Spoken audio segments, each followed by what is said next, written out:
নাকি? ঠিক সেমিতি যদি আমার ভিতরে বেশি লোভ হব তেবে আমার হি নষ্ট হব। যেমিতি কি বর্তমান চারিআড়ে কোরাপুট কথা শুনিছ না? কোরাপুট জানিছ? কোরাপুট বিশ্বকু কଣ ଦେଇଛି ବୋଲି ଜାଣିଛ? কোরাপুট সমগ্র বিশ্বকু ধান ଦେଇଛି। কଣ ଦେଇଛି? ধান। ধানରୁ কଣ ବାହାରେ? ଚାଉଳ ବାହାରେ।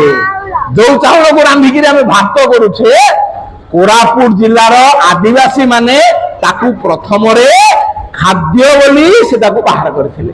ତେଣୁ କୁହାଯାଏ ପୃଥିବୀକୁ କୋରାପୁଟର ଦାନ ହଉଛି ଧାନ। ତେବେ ସେ ଧାନ ଯୋଉ ପାରମ୍ପରିକ ଧାନ ଅଛି, ସେ ପାରମ୍ପରିକ ଧାନ ଜାଗାରେ ରାସାୟନିକ ପଦ୍ଧତିରେ ତିଆରି ହେଉଥିବା ଧାନ ସବୁ ମାଡ଼ି ବସିଲା, ସବୁ ରାକ୍ଷସ ଭଳି ଆସିଗଲେ। ସବୁ ବିଭିନ୍ନ ପ୍ରକାରର କୃତ୍ରିମ ବିହନ ଆସିଲେ, ରାସାୟନିକ ସାର ପ୍ରୟୋଗ ହୋଇଥିବା ବିଭିନ୍ନ ଧାନ, ମାଣ୍ଡିଆ, ସୁଆଁ, କାଙ୍ଗୁ ଏଗୁଡିକ ସବୁ ଆସିଲେ, ମାଡ଼ି ବସିବାକୁ ଚେଷ୍ଟା କଲେ। ଏମାନେ ସମସ୍ତେ, ତମେ ମାନେ ସମସ୍ତେ ହଉଛ ପାରମ୍ପରିକ ଧାନ, ପାରମ୍ପରିକ ମାଣ୍ଡିଆ, ପାରମ୍ପରିକ ସୁଆଁ, ପାରମ୍ପରିକ କାଙ୍ଗୁ, ପାରମ୍ପରିକ ଝଟା, ବିଭିନ୍ନ ମଞ୍ଜି। ତମେ ମାନେ କଣ ସବୁ ହଉଛ? ପାରମ୍ପରିକ ମଞ୍ଜି। ହେଲା, এই যে পারম্পরিক মঞ্জি সবুকু নষ্ট করে দেবাকু এই রাসায়নিক সার দিয়া যে বিহন গুড়িক মারি বসিবাকু আসিଥିଲେ। সেতবেলে কোরাপুট মাটি কান্দি উঠিলা। হে কোরাপুটবাসী, হে আদিবাসী জনজাতি, তুমি মতে কଣ এমিতি মারিদেব? ମୋ ମାଟିକୁ ଆଉ କଣ ଗଛ ବାହାରିବ ନାହିଁ? ମୁଁ ଆଉ କଣ ଧାନ ଦେଇପାରିବି ନାହିଁ? ଭଲ ଧାନ ଦେଇପାରିବି ନାହିଁ? ଭଲ ମାଣ୍ଡିଆ ଦେଇପାରିବି ନାହିଁ? ଭଲ ସୁଆଁ ଦେଇପାରିବି ନାହିଁ? ରକ୍ଷା କର, ରକ୍ଷା କର, ରକ୍ଷା କର। ସେତିକି ବେଳେ କୋରାପୁଟ ଜଣେ ବୁଢୀ, ଥୁକୁଲୁ ଥୁକୁଲୁ ଚାଲୁଥିବା ବୁଢୀ, ସେ ତାଙ୍କୁ ପଦ୍ମଶ୍ରୀ ଉପାଧି ଦିଆହେଇଛି। ତାଙ୍କ ନାଁ ହଉଛି ପଦ୍ମଶ୍ରୀ କମଳା ପୂଜାରୀ। ତାଙ୍କ ନାଁ କଣ? ପଦ୍ମଶ୍ରୀ କମଳା ପୂଜାରୀ, ଯିଏ ଆଉ ବର୍ତ୍ତମାନ ନାହାନ୍ତି, ସ୍ୱର୍ଗବାସ ହେଲେଣି। ସେ କଣ କଲେ?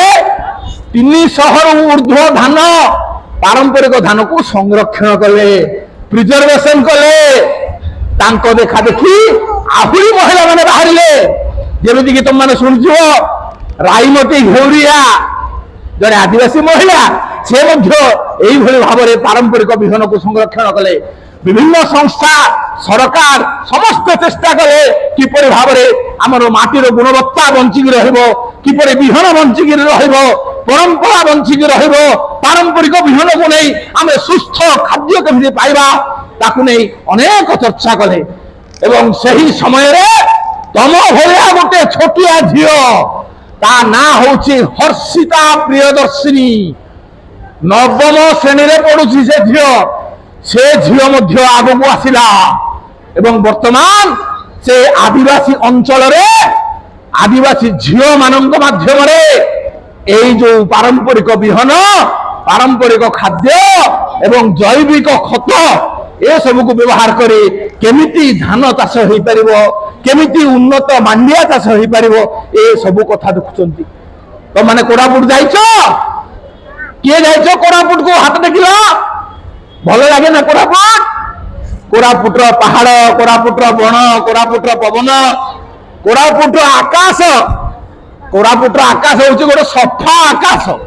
ଉପରକୁ ଯଦି ଦେଖିବ, ଉପରକୁ ସମସ୍ତେ ଟିକେ ଦେଖ, ଉପରେ କଣ ଦେଖାଯାଉଛି? କୋରାପୁଟର ଆକାଶକୁ ଯଦି ଉପରକୁ ଦେଖିବ, ସୁନ୍ଦର ସୁନ୍ଦର ତାରା ଗୁଡ଼ିକ ଦେଖାଯିବ।